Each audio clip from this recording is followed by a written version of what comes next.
ഒരു വാർത്ത കേട്ട് കഴിഞ്ഞാൽ നമ്മൾ എപ്പോഴും നന്മ വേണം ചിന്തിക്കാൻ. അതെന്തെങ്കിലും അബദ്ധം പറ്റിയതായിരിക്കും, അല്ലെങ്കിൽ അതെന്തെങ്കിലും അപവാദമായിരിക്കും. ഒരിക്കലും അയാൾ അങ്ങനെ ചെയ്യില്ല. അയാൾ ഒരിക്കലും സ്വബോധത്തിൽ ചെയ്യില്ല. നമ്മൾ നല്ലത് ചിന്തിക്കുക.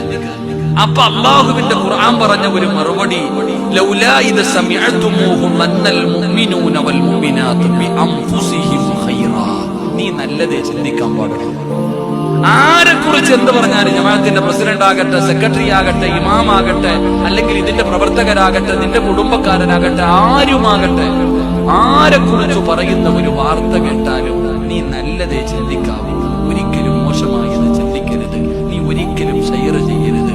ഒരാളെ നീ നാണം കെടുത്തരുത്. മനസ്സ് വേദനിച്ചുകൊണ്ട് പടച്ചവനോട് പറഞ്ഞ അള്ളാന്റെ സഹായം വരുമ്പോഴും മനസ്സ് വേദനിച്ചുകൊണ്ട് അള്ളാഹുവിന്റെ ഹസ്ബുനല്ലാഹ് ഹസ്ബുനല്ലാഹ്.